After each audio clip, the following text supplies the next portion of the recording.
Bonjour les amis, c'est moi Rocinette. Vous vous souvenez? Dans la partie 1, Réponse a été emmenée de force par Gothel loin du lac et Flynn l'a cherché partout. Aujourd'hui, on découvre la suite.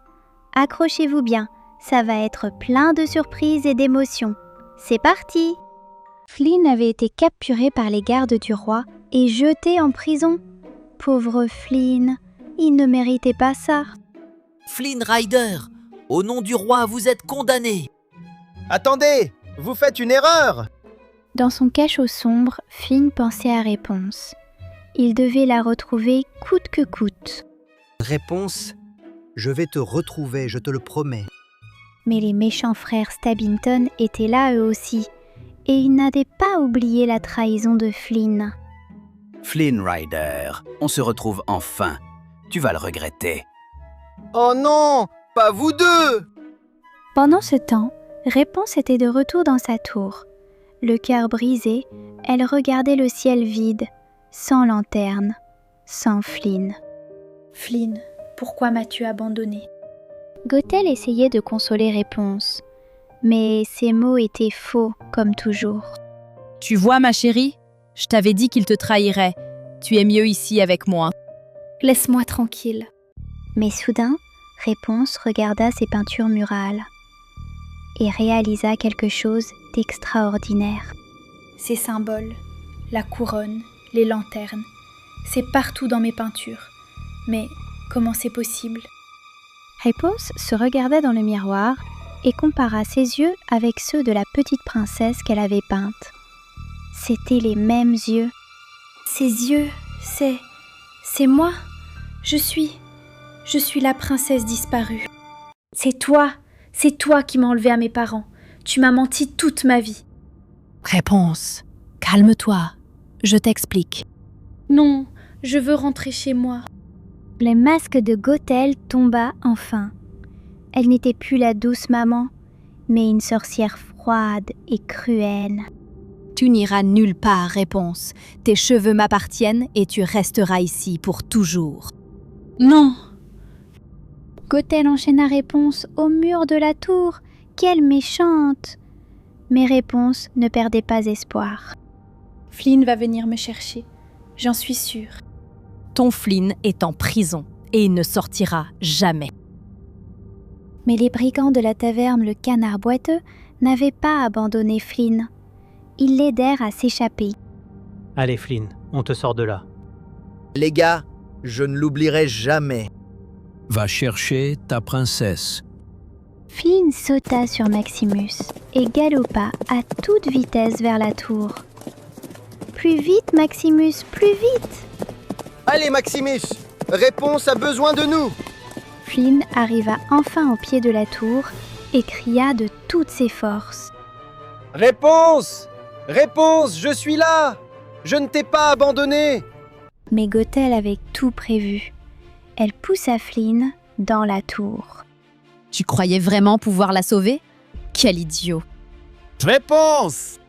Gothel blessa Flynn. Oh non les amis, c'était terrible. Aïe! Flynn, non! Maintenant tu vas voir ce qui arrive à ceux qui s'opposent à moi. Gothel prit de grands ciseaux et s'approcha des cheveux de Réponse. Non, Gothel, non! Cria Réponse. Sans tes cheveux, tu ne seras plus utile à personne. Non, s'il te plaît, non. Gothel coupa les longs cheveux dorés de Réponse. La lumière magique s'éteignit.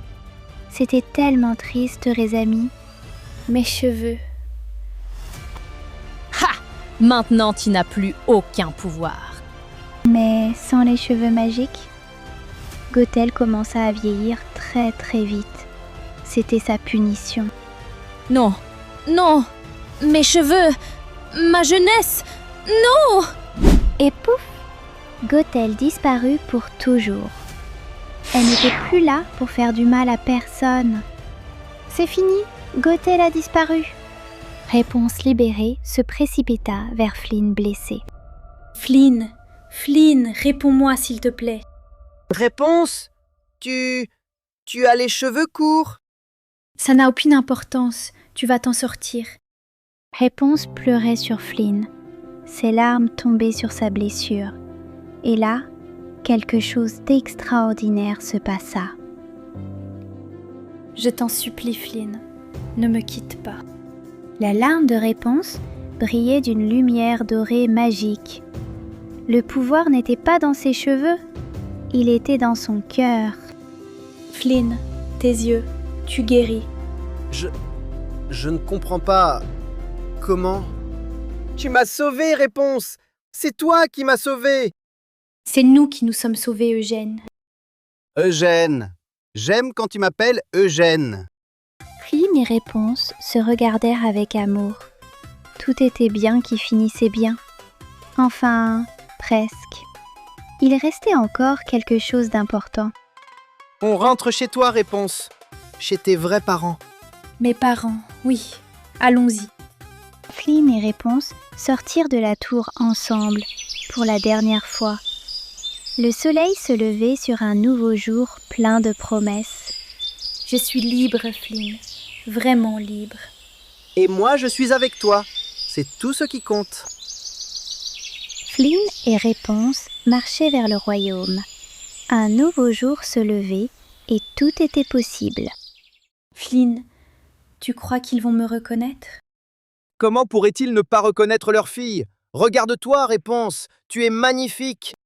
Ils arrivèrent enfin aux portes du château royal. Le cœur de Réponse battait très très fort. Je n'arrive pas à y croire. Ma vraie maison est là, devant moi. On y va ensemble. Je suis là.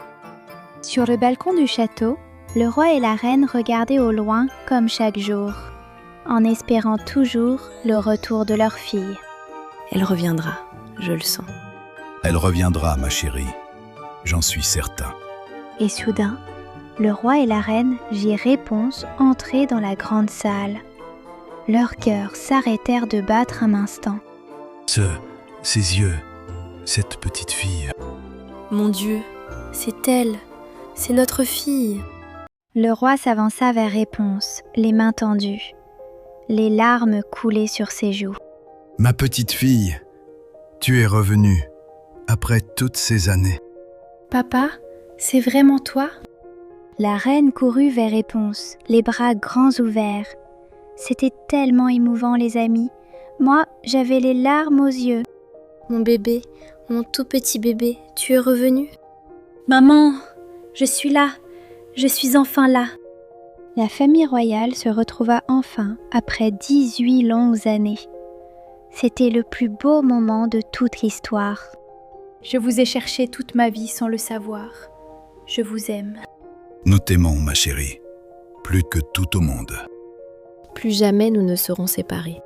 Flynn regardait les retrouvailles avec un grand sourire et une petite larme discrète qu'il essuyait rapidement.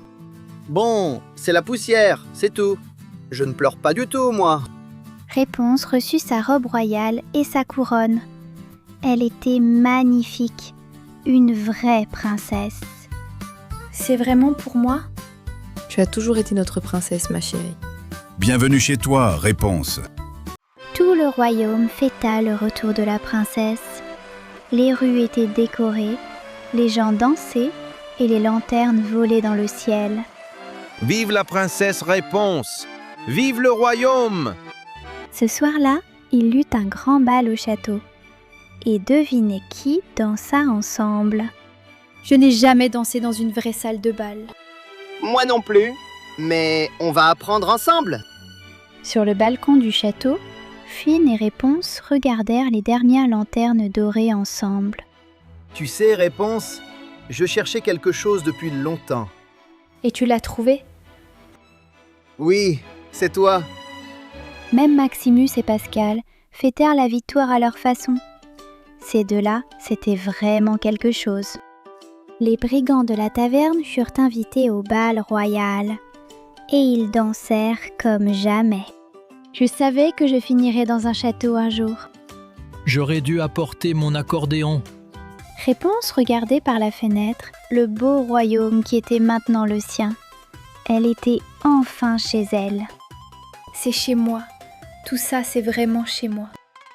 et Réponse recommença à peindre. Mais cette fois, elle peignait sa vraie vie, pleine d'amour et de bonheur. Cette fresque sera différente. Elle racontera mon histoire, ma vraie histoire. Puis-je avoir l'honneur, mademoiselle? Mais je ne suis plus une mademoiselle, je suis une princesse. Alors, Votre Altesse, m'accordez-vous cette danse? Avec plaisir, monsieur Fitzherbert. Flynn et Réponse se promenèrent dans les jardins fleuris du château, main dans la main, heureux pour toujours. Je n'aurais jamais imaginé que ma vie pouvait être aussi belle. Et ce n'est que le début, Réponse. Ce n'est que le début. Le roi et la reine regardaient leur fille avec bonheur. Leur famille était enfin réunie. Elle est revenue. Notre famille est complète. Je savais que ce jour arriverait. Je l'ai toujours su.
Goodbye.